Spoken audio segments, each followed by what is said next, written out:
a grande mancha vermelha continua girando, girando, girando. Os cientistas esperam aprender mais sobre o nosso clima, estudando essa tempestade. Na Terra, há um limite em relação ao alcance da previsão do tempo. Em Júpiter, podemos prever onde a mancha vermelha estará com meses de antecedência. É de grande valia entender o que torna o clima da Terra tão imprevisível e certos aspectos do clima em Júpiter bem mais previsíveis. Imprevisível ou não, o clima na Terra nunca se torna tão violento quanto em Júpiter. Sorte nossa, porque se encolhêssemos a grande mancha vermelha para que coubesse na Terra, haveria um desastre. Na Terra, furacões de categoria 5. Lá existem furacões de categoria 10. Não sobraria muita coisa. As tempestades extraterrestres são bem particulares em cada parte do nosso sistema solar. Até mesmo em nosso vizinho mais próximo, Vênus, dizem que somos planetas irmãos. Felizmente, a semelhança não inclui o clima, senão ficaríamos gravemente queimados.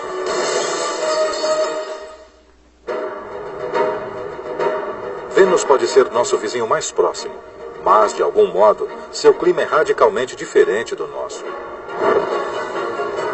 O segundo planeta, a partir do Sol, é uma mistura de aterro de lixo tóxico com o Vale da Morte. Só que pior. Acho que seria quase uma definição planetária do inferno. A temperatura é de 480 graus Celsius. A pressão na superfície é a mesma encontrada a 800 metros abaixo do oceano na Terra. E como se isso não bastasse, a atmosfera superior de Vênus é asfixiante, devido às nuvens de ácido sulfúrico, e os ventos registram 400 km por hora. A melhor comparação com Vênus equivaleria a entrar no forno e acendê-lo. Quanto à pressão, nós usamos um mergulho profundo, mas não tem nada que se compare à Terra. É um planeta muito, muito extremo. Em Vênus, não há como fugir do calor. Se criássemos um hotspot em Vênus, a atmosfera opressiva tomaria o calor e o espalharia. Vênus brilha tanto no céu noturno porque suas nuvens espessas refletem quase toda a luz solar que recebem. Na verdade, alguns cientistas no passado acreditavam que Vênus tivesse temperaturas moderadas como na Terra.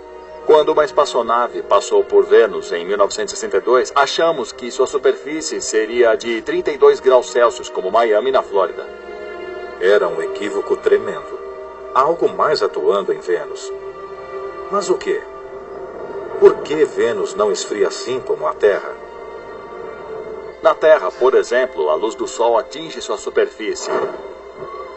A Terra aquece um pouco, mas o oxigênio e o nitrogênio da atmosfera não obstruem a luz. Ao ser liberada pelos raios infravermelhos, ela atravessa a atmosfera e vai para o espaço. Mas em Vênus, a atmosfera contém 97% de dióxido de carbono, dando um significado novo ao efeito estufa. É extremamente difícil para a superfície expelir sua energia. Vênus nos ensinou uma lição. O gás inerte, ou gás estufa, pode esquentar demais a atmosfera. Mas por que Vênus tem bem mais CO2 na atmosfera que a Terra? Os dois têm muito em comum. São até chamados de planetas irmãos. São quase do mesmo tamanho. Têm praticamente a mesma quantidade de carbono e há bilhões de anos ambos tinham muita água. Mas eras atrás, suas trilhas misteriosamente divergiram. Na Terra, a água fomentou a vida. A Terra possui a maior parte do seu carbono em formas de vida, nas árvores, nos animais.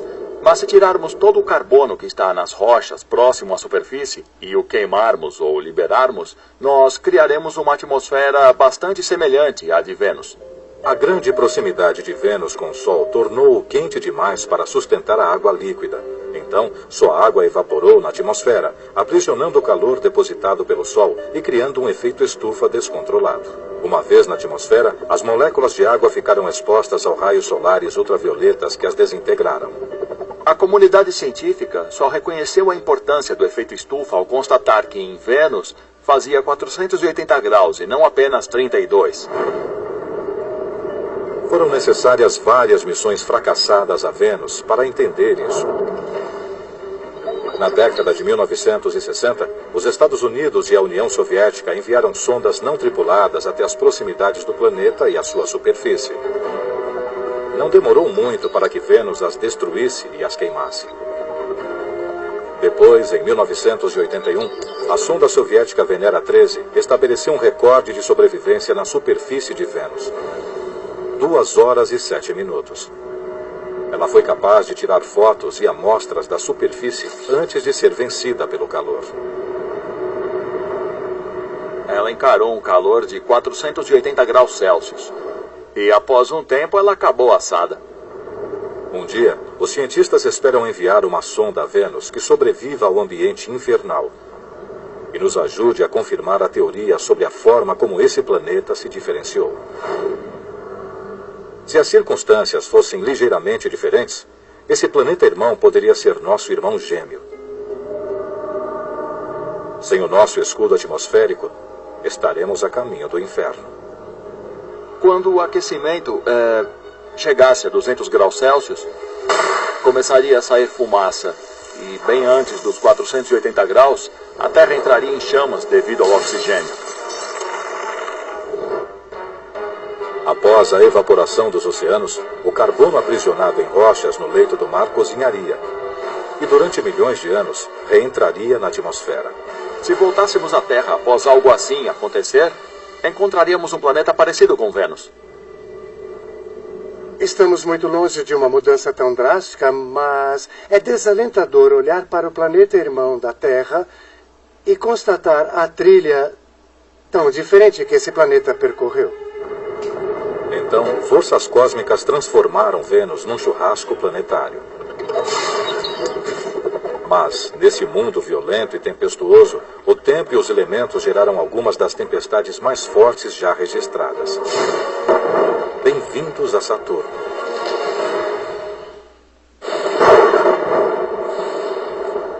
Raios cortam o céu.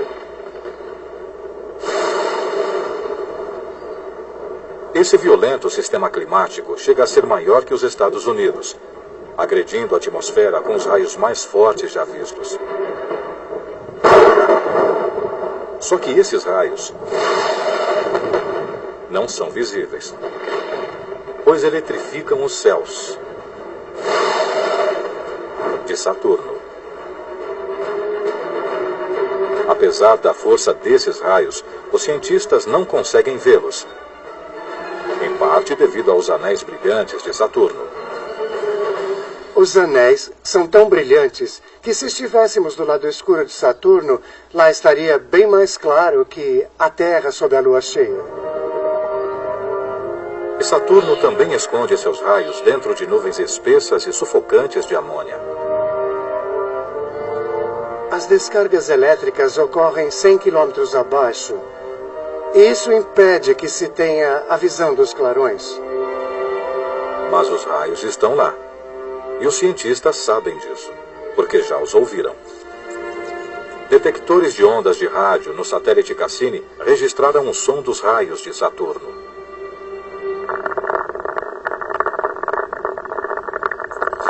Dá para você ouvir a estática causada pelo raio, assim como num rádio AM aqui na Terra.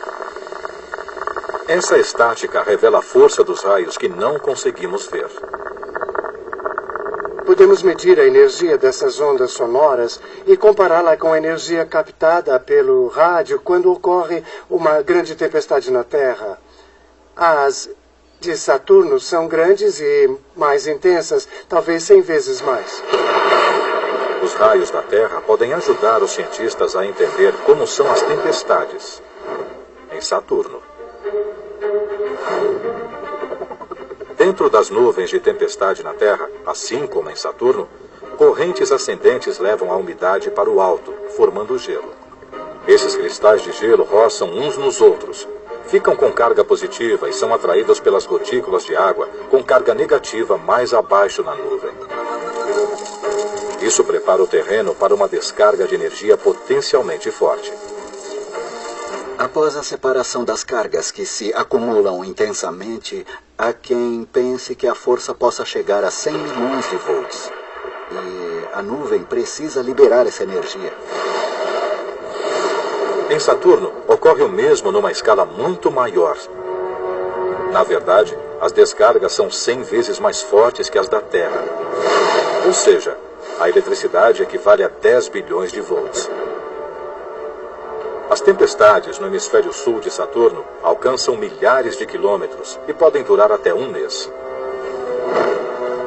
Mas os cientistas não sabem ao certo o que torna as tempestades de Saturno mais intensas e longas. Talvez isso se deva à atmosfera supersaturada de Saturno. Comparativamente, o fato de haver mais água na atmosfera de Saturno talvez potencialize as tempestades. Mais gotículas de água significam mais fricção, ou seja, raios maiores. Mas a energia que emerge do planeta também pode contribuir para a força das tempestades de Saturno. O fato é que o corredor de raios em Saturno situa-se num local onde os ventos sopram mais devagar. Se nos aprofundarmos na atmosfera, os ventos serão os mesmos. É um local onde a energia liberada mais abaixo pode chegar à atmosfera superior sem ser desviada. Isso permite que as tempestades sejam organizadas. A atmosfera da Terra não é assim. Embora nossas tempestades possam ser violentas, não são nada em comparação com as de Saturno. Mesmo uma super tempestade modesta em Saturno seria devastadora aqui. Uma tempestade típica de Saturno na Terra abrangeria toda a América do Norte e teria chuva e ventos muito fortes. Seria realmente alguma coisa sem precedentes na Terra. As tempestades hiperviolentas de Saturno provam que nossos vizinhos planetários têm climas bem mais brutais que o nosso.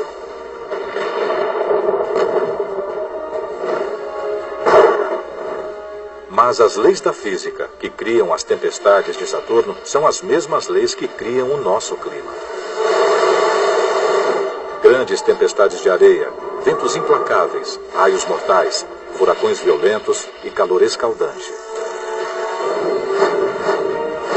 Conforme aprendemos mais sobre as condições extremas de outros mundos, compreendemos como o nosso planeta imprevisível funciona.